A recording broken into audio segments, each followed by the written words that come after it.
Hello, Service Grisag. Welcome back to the podcast. He has a bird. I am your host, Sean Shelton. I am here with James Shelton, my father, the leading expert on AFL mascot useless information. James, Jim, Pops, thanks for coming. Thanks for having me. Yeah, it's good to be known that I'm the expert of something. The leading expert. The leading expert. The leading expert. You're one of one. Yeah, okay. That means we are back for the semifinals, the second semifinals matchup of the AFL Team Name Rumble, the Dragons versus the Raiders.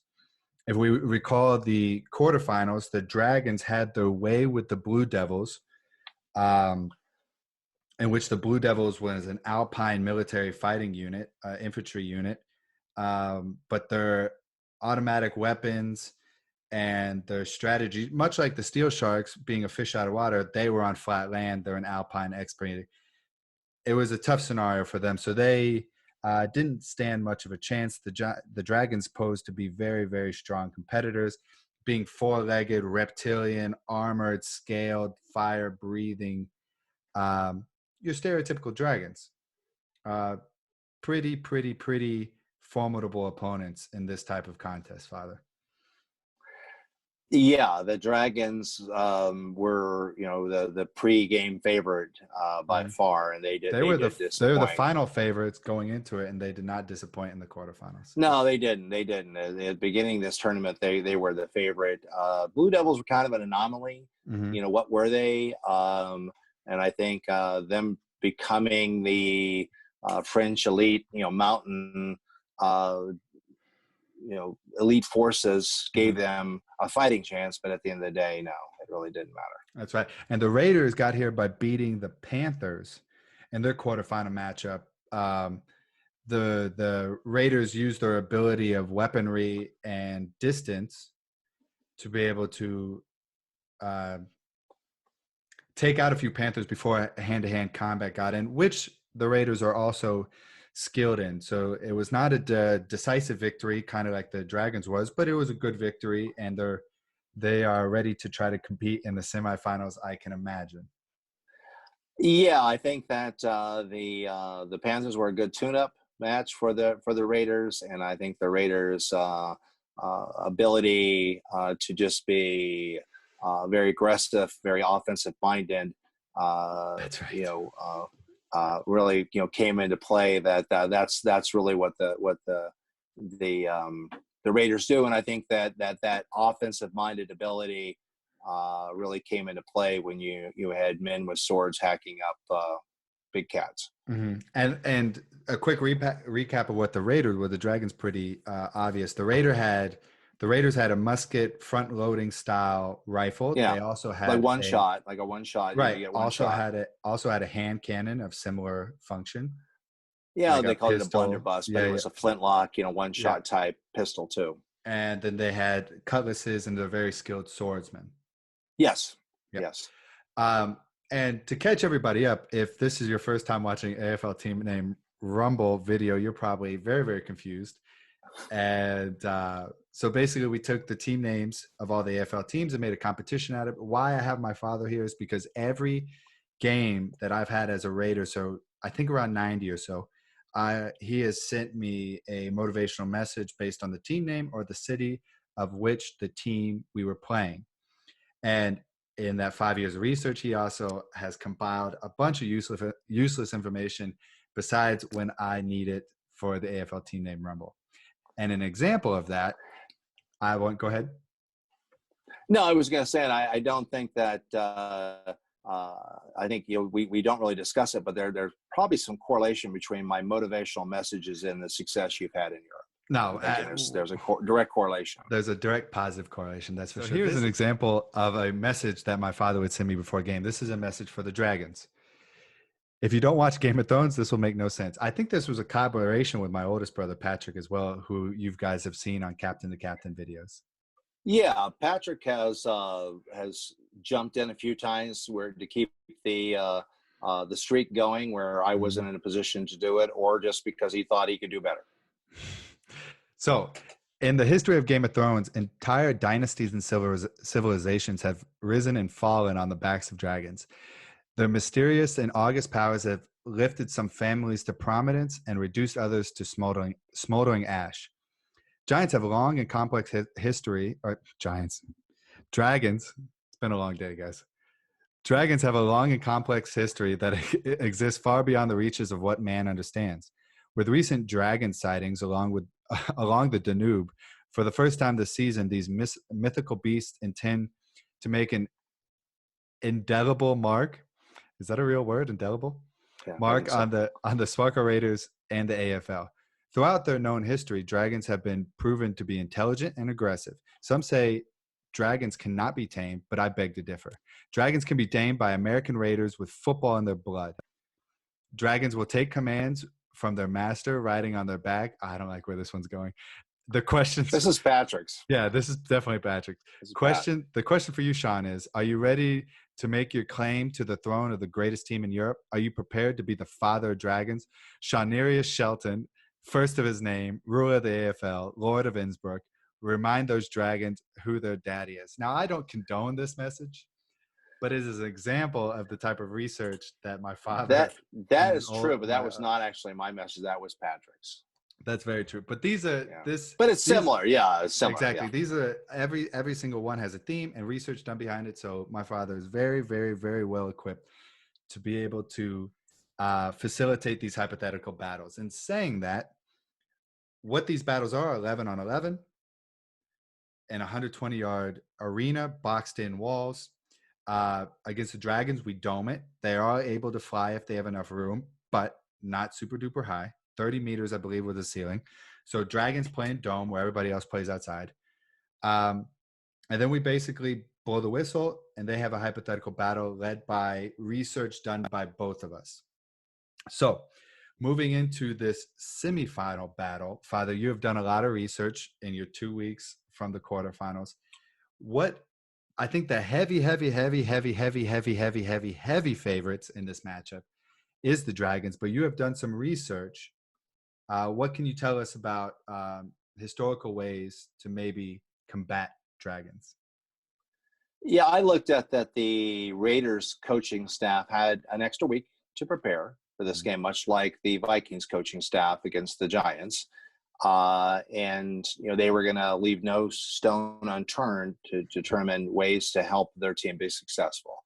So with that being said, I did, like you said, a lot of research, many sleepless nights, coming up with this list. But I found really 10 ways, historically, mythology, slay a dragon. And the key is you've got to outwit them. You've got to be clever. You've got to outsmart them because unlike the Giants, were not known for their intelligence. The Dragons are known to be wise. So it makes it even a greater challenge to try to outsmart a dragon. So I came up with, like I said, with my research, 10 different things, tactics that the Raiders and their coaching staff could use. Number one was shiny things. And that kind of came from stories of a knight that was very vain, and he got the shiniest armor he could find.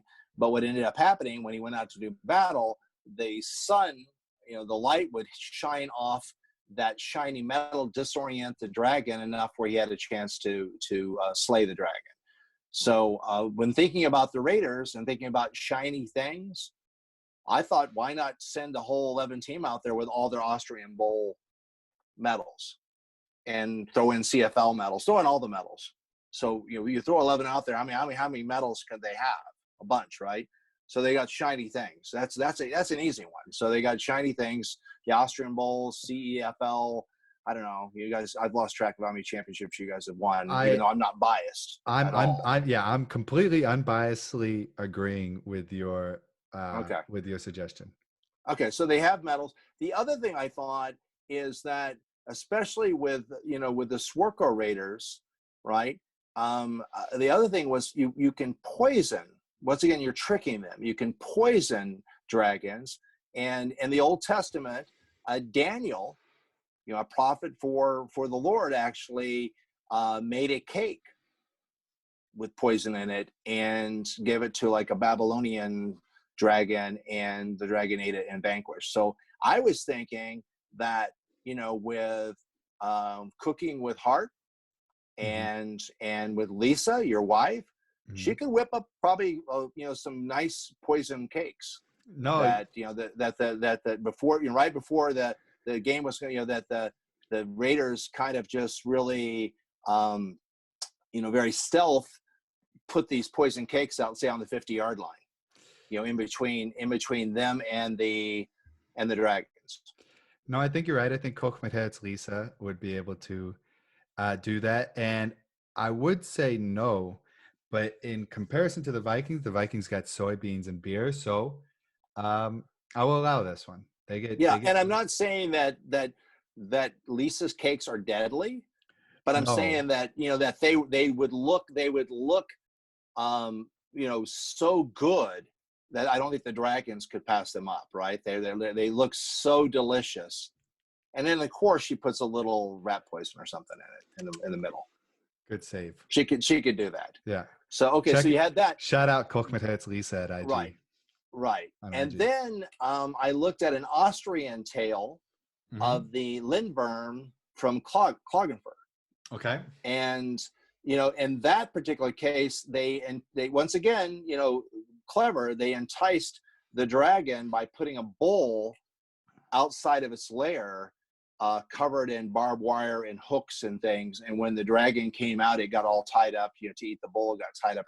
So I don't know. That's a commission call. Are you No, going to allow I think that's a little too the far. Raiders to stick a bull out there in the middle of the field? No, I think that's a little too far. I think the cakes are more acceptable than booby trapping a bull on the middle of the Yeah, arena. you could have some like animal rights people that would protest this podcast too Yeah, if you went that way. We yeah, wouldn't want that. I think yeah, with the thousands and thousands of viewers, I think that wouldn't be tasteful PETA to would catch wind of sacrifice. it, and I would probably have some legal repercussions. So okay, No, we don't want to go there. yeah, no, Um, poisoning a dragon is much right. better Yeah. from Yeah. a from an Yeah. Well, the dragons ideologist really standpoint. technically don't exist. So, but bulls do. Bulls do. Number 4, I thought was, and this was like we talked about, giants being all throughout the world. So are dragons. But a Hmm. common theme, I don't, and it doesn't really matter what part of the world you're in, is offering a dragon a sacrifice so they don't destroy your town or don't destroy your crops. Okay. And generally, that sacrifice is either a princess Okay. or a girl, her as a sacrifice. But in some cases, there were very brave warrior type young women that offered themselves up, but as really to trick the dragon, because the dragon thought, okay, this is just my sacrifice, but in fact they had a hidden dagger and were able to kill the dragon because the dragon was off guard. He thought, okay, here's my sacrifice, but really what he had was a female young warrior. So I thought, perhaps for the Raiders, perhaps you enlist the help of the Raiderettes and Hmm. find like the toughest, meanest Raiderette and give her a dagger and have her be on the field, and that would lure one dragon. And I'm going to get into another scouting part of one of the strategy of the Raiders coaching staff is that, I'm thinking that, and it's tied to this, but that with the Blue Devils and their machine guns and all that, there had to be some scales that were, that they didn't do it. They didn't kill any dragons, but they knocked some scales off. And one way to kill a dragon is where the scale has been removed, that area underneath the scale is vulnerable. So you put the Raiderette across from a dragon that has lost some scales, and she knows exactly where those scales have been removed. And when it comes to accepted sacrifice, she sticks the dagger right into one of the scales. So that's part of one of the strategies, is that I'm thinking that some of the dragons have lost scales, and your coaching staff, the Raiders coaching staff, would know exactly which ones those dragons were and exactly where the scale had been removed. Well, The Raiderettes are at all home. No, I think they're at all. Oh man, I'm gonna have to edit this out too. I gotta choose my words carefully. I'm on very thin ice with the Raiderettes. Let me rephrase. Well, I think the Raiderettes are always there for the Raiders to cheer them on and to help them and encourage them. So they're gonna be there. And I have no doubt that probably all of them are brave enough to do it, and maybe a couple are mean enough. And Could be yeah, tough. tough, Raiderettes. tough for sure, tough for sure. So yeah, I like that. Why not? They're going to be there anyways, and if that's a strategy, they can get involved. Well, the Raiderettes are such a huge part of the Raiders in general. In fact, I can think of like the first Austrian Bowl I went to, I was having a discussion with some Ranger players, Mm-hmm. some Moodling Ranger players, and all of a sudden they quit talking to me and they actually told me to shut up and wait a second before we continue our conversation because the Raiderettes were coming on the field and they had to stop. They couldn't even have a conversation. So I started thinking that there's probably a lot of distraction that goes on because of the beauty and the grace of the Raiderettes. No, I think that's a great idea. Okay. The next was getting back to St. George. We talked about him in the past, that he actually removed, it was a princess once again. The princess was being sacrificed. St. George rode along, said, okay, what's going on here? And she said, you need to go on. I'm being sacrificed to the dragon. And being the good knight he was, he said, no, I'm not going anywhere. But he actually removed her girdle and put it on the dragon, and it calmed the dragon down to a point where he could control the dragon. But girdles, I don't know where we go with that, because I don't know if anybody even wears girdles anymore. But, I think we should stay far, far away from it. I think we should. Okay, we'll stay far. Say no girdle. I think no we girdle. should move on. We already talked about the missing scale, and even getting into the Lord of the Rings and the dragon, Smaug, I think is how you pronounce that dragon, with the large dragon in Lord of the Rings, and that's how they took him out, because he had a scale that was missing, and where that scale was missing. But we already talked about that. Yep. So are you okay with assuming that in the battle with the Blue Devils there were some scales that were dislodged? I have no doubt that there was either scales that were dislodged or damage with automatic weapons. Okay. And if they were to happen, the Raiders coaching staff would have been able to identify that in film. Okay. The next one we've already seen be deployed by the Raiders last season, and it was very effective. And it was the macabre Sean Shelton dance. He utilized it prior to the Dragons semifinal game, but I think it was a really a major factor in that victory for the Raiders. Is that dance that you do, that very strange macabre dance that you do after you score, where you just kind of shimmy back and forth with your arms and your hips. That ties to a Indian legend where the Indian god did that and then ended up mesmerizing a river dragon and then stomping on as many heads, which I think you read that story. I did. In the first game with the dragon. So you already have that in your arsenal. Correct. And I think you would be able to effectively train the 11 Raiders to do that dance. Okay. Yep. No, I agree. So I got that. Okay. So they got the dance. Okay. Number 8 was Medusa's head. Nope. And you didn't let the Vikings have Medusa's head, but Perseus, Greek hero, used Medusa's head to take out a dragon and save Andromeda. Very famous story. So that's out. Then there was a weird story about another Indian story about that a Indian god had a truce with a dragon and said he could not use fire or something wet or something dry or something metal to kill the dragon. And then they determined sea foam didn't meet any of that. So the Indian god Vishnu, the head Indian god, turned himself into sea foam, and the god used, but that's probably not going to fly. I don't think you have any Vishnu's probably not going to help the Raiders, and No, probably not. there's no C anywhere close, right? Nope. So Nope. that's out. And the last one, which is interesting, and you're going to have to make a call here. This comes from really a neighboring country or close country, Poland, right? And there was a Polish hero by the name of Crocus, and he was very wise. Once again, being clever, outsmarting a dragon, and they had a dragon that terrorized this village and town and countryside, and they didn't take young women to sacrifice, but they took animals. So what he took is a bunch of sheep, and he put this different coating of herbs and all that, to make the dragon really, really thirsty after he ate the sheep. So he ate, poor sheep here. He ate the sheep, but then he was just dying of thirst. So he went down the river and he drank so much water, the dragon did, that he exploded, because he took in so much water to quench the thief's sheep, to quench the thirst that he had from kind of the exploding sheep. So, Gotcha. Judgment call here by the commissioner. Do the Raiders get exploding sheep? I don't believe the Raiders get exploding sheep. No, and we're in a dome. There's no river close by either. There's no water source for them. So that doesn't work. So okay. So it's just not. So you're going to get. So recap. You're going to give them. You're going to let them wear their medals. They already got them. They're going to be wearing medals. They're trained dancers. They Lisa's get cakes, and they get poison cakes, and they get a Raiderette with a dagger. Correct. And there's going to be missing scales. And they've identified damage scales from the automatic weapons from the Okay. Yeah. Okay. So not bad. They have a few things to play with. They have a few things.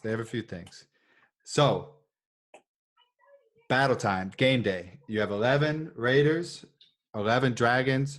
Your stereotypical dragons breathe fire from about 12 to 15 yards away. That's the only thing. We're in a dome. They're pretty tightly compacted, so flying might not be the biggest strength. Probably won't need it. Raiders have one-shot rifle, one-shot pistol, poison cakes, one Raiderette. The dragons have missing scales, and medals and dancing is what the Raiders have. So, did I miss anything? I think that's the no. I think setting the sides. Okay, so they're in the arena. They're on the 35-yard lines. Whistle blows. How are the Raiders gonna use these new resources that they have to their advantage? Okay, I think first, once again, like the Giants Vikings game, the lineup is very important.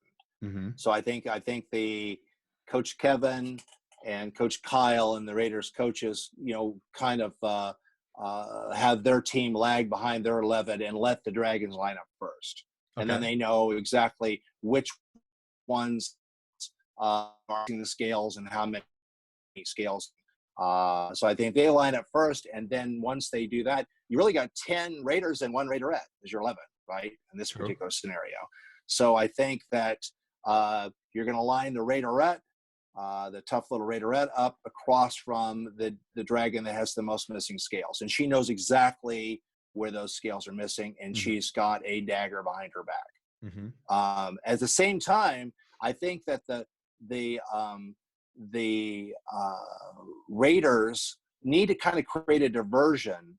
And I think that, when the team comes on the field, there's generally fireworks and even a cannon going off, right? Mm-hmm. So I think they need to do that while it's lining up, and that gives them the chance to put out the poison cakes. Okay. So I think while there's a diversion going on, you'll have somebody, not big cakes, but they run across the 50-yard line. Maybe one of the little kids with the Raiderette flag they're running across there, but they're dropping poison cakes as they go across the field. Okay. I mean, the Raiders are going to cheat, right? You can never forget. And I think I've heard someone say this interview. At the end of the day, the Raiders are the bad boys of Europe. Mm-hmm. So a little cheating going on here, right? So let's say all that going bending on before the game. If you've ever seen a Raiders game, there's a lot of stuff going on. While that's going on, they incorporate a couple little Raiders to run across the field with flags and drop poison cakes. Okay. So that's on let's say that's on the 50-yard line. So we have poison cakes on the 50-yard line.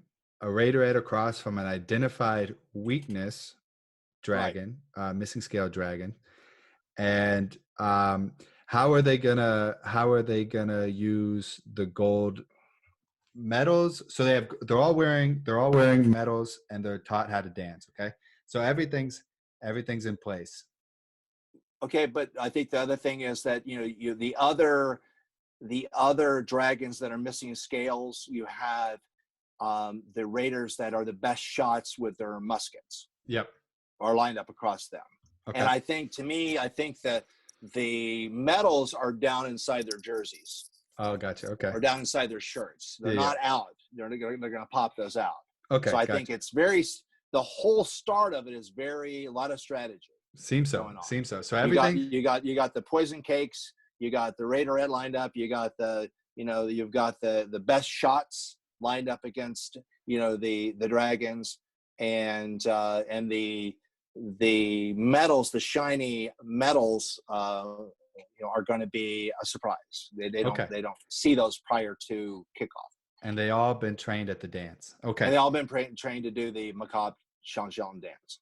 Gotcha. So whistle blows. Whistle blows. What happens? And I think a lot like the last game, the dragons aligning 11 across the field, they're like shoulder to shoulder. They're so big, right? And they're not going to get a chance to fly. So they're just kind of charging forward, and they charge forward. Meanwhile, the Raiders have their muskets out, okay, because they want to get a shot off. Mm-hmm. And so what I envision is the dragons charge till they hit the cakes, right? And they stop, and then they start eating the cakes. And as they're eating the cakes, that gives the Raiders a chance, because now they're only like 15 yards away, right? That gives a chance for the Raiders to get a musket shot off. So all of them fire their muskets. So there's 10 musket shots that go off, and they're aiming while the dragons are stopped eating the cake. Mm-hmm. They're aiming for those exposed scales areas. Gotcha. And so now we got to decide I don't think the poison takes effect immediately, mm-hmm. And it maybe it's not even enough to kill them, but maybe just make them sick. Yeah, I think we have to determine, does any of those musket shots hit their mark with enough force underneath the exposed scale to actually take out a dragon. I think at 15, well, first of all, at 15 yards, those muskets were extremely inaccurate. Right. They were not rifled. The barrels were not rifled. No, it's a musket ball. It's a ball going through the air. So the odds are, if there was 10 shots, with extremely skilled musketeers or skilled people who shoot muskets, musketeers. But what out of the 10, what percentage do you think actually hits its mark prior to even talking about the damage? I was thinking maybe one. Yeah, one gets lucky. I was thinking one gets lucky and hits and the basketball rings true and penetrates underneath that scale and really is a deadly blow or debilitating blow to a dragon. So I think to me, in that initial foray, one dragon's taken out. Okay. And what's happening with the Raiderette during this time? She's waiting. Okay. She's waiting because they're eating the cakes. So that's like phase one of it. So I think once they're done eating the cakes, now they're coming again, right? So, but at that point, they're a bit groggy, right? Or they have they're groggy because they got poisoned. Yeah. But they're coming, and at that point, the Raiders pull the shiny medals out. Here's Austrian Bowl last year. Here's Austrian Bowl year before that. Here's a CFL Bowl. They all come out. Okay. Right. All the medals come out, and then so the dragons are already a little groggy with the poison, and now they're getting kind of disoriented with the shiny medals, and at that point, the Raiderette starts moving towards the dragon, her dragon that she's really been charged with taking out, that has the most scales removed. That's already, now he's groggy and he's disoriented. But he sees her approaching and he's like, oh, okay, she's the sacrifice, no big deal. Right. So I think she just approaches and he goes, hey, good to see you. I'm glad you're my sacrifice. And at that point, she pulls the dagger out and goes and strikes a blow right into the area and takes out that dragon. Okay. I think the Raiderette takes the dragon out. But as soon as she does that, she immediately sprints off the field. She's done. She's done. Out. Okay. She did her job, and there's nothing. She has nothing. She has no more weapons, right? She's used her dragon. So I think dragon number 2 is taken out by the Raiderette as he's groggy, from the poison, and he's disoriented with the shiny metals. Okay, so now you have 10 raiders against 9 dragons. Right. They have implemented their metals, so the dragons are disoriented from the metals and not feeling well from the cakes. Now what happens? I think they're getting the bad thing is they're getting close enough to maybe use firepower now, exactly. Right? Because they've moved in, now they're like 10 yards out because they've moved past the poison cakes.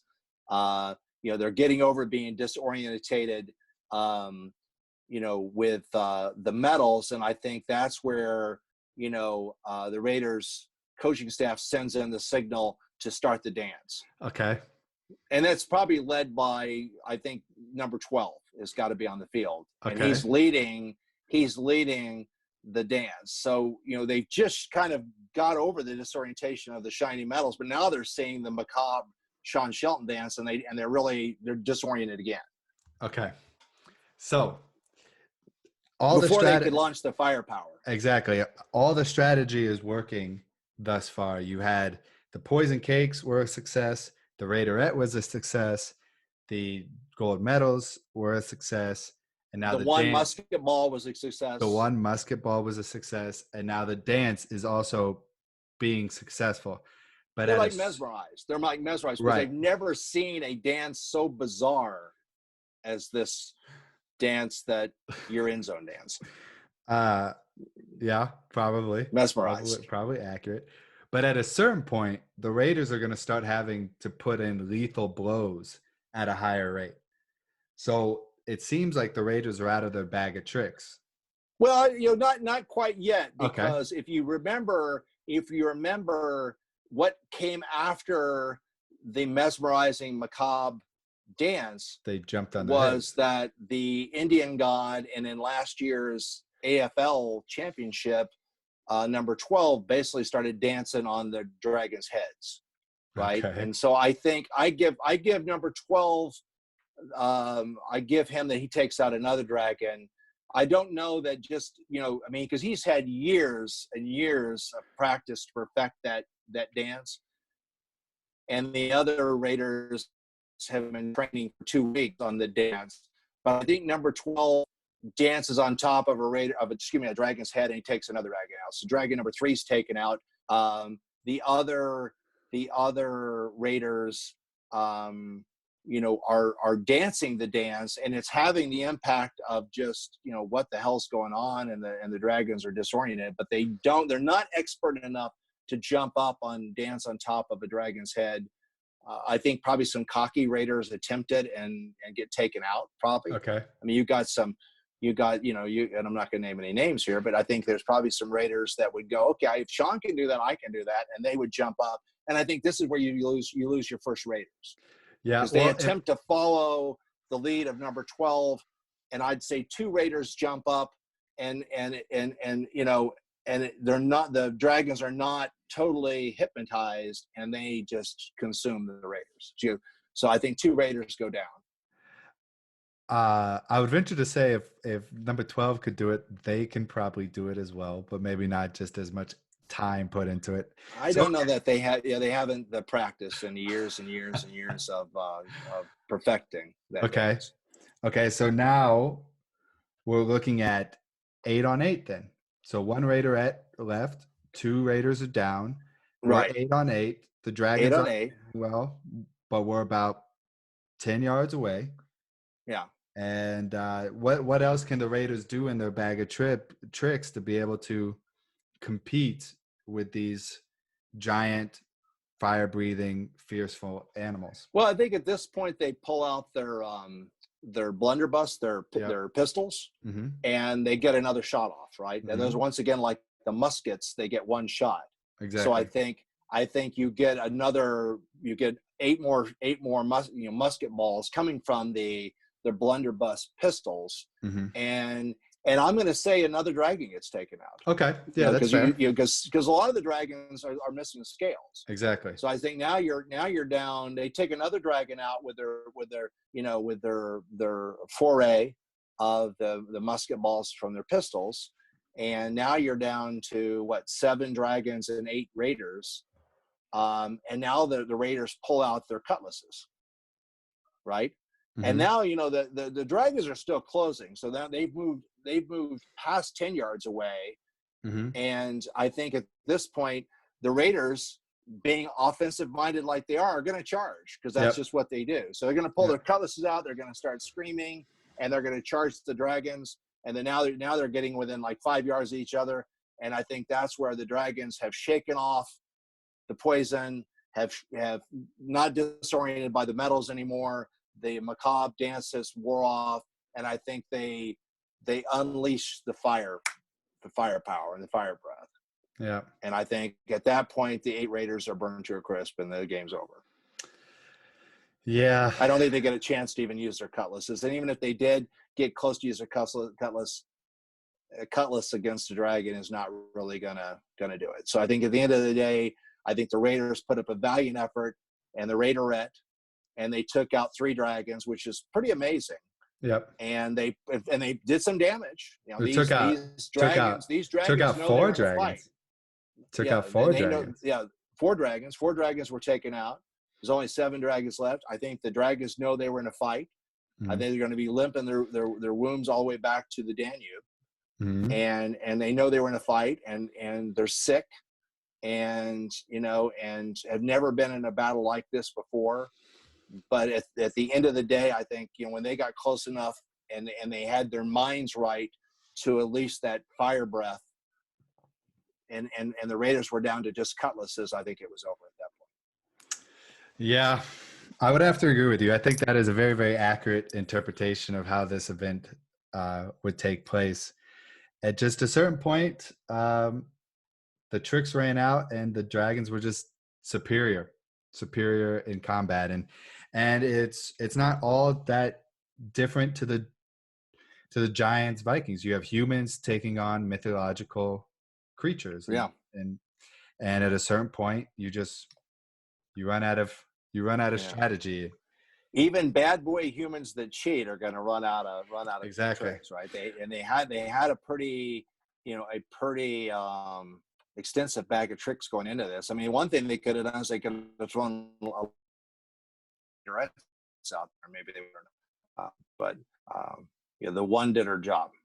Yeah. I mean, maybe more raiderettes would have done the trick, but the one did her job valiantly. And at a certain point, we were just outmatched. But this does make it a very, very interesting final matchup against the Giants, who have been very, very formidable in their quarterfinal and semifinal matchups. Same as the Dragons. I think Dragons go in as a favorite, but the Giants have been impressive thus far. So I look forward to hearing what you have to say about that. I look forward to the research. I look forward to that conversation. And I think what I'm planning, and I haven't told you this yet, Dad, I'm thinking about doing the final live stream it so people can join in. And that would be good if you get some other comments. Right. So while we're building the context of the finals, we could be getting input from others and considering that before we hypothesize what that battle might look like.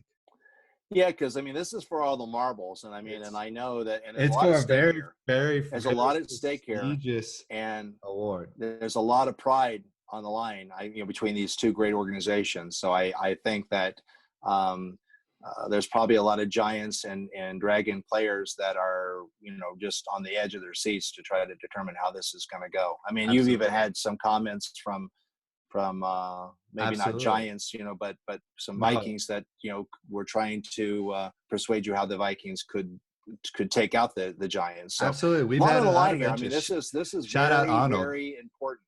Very important. Exactly.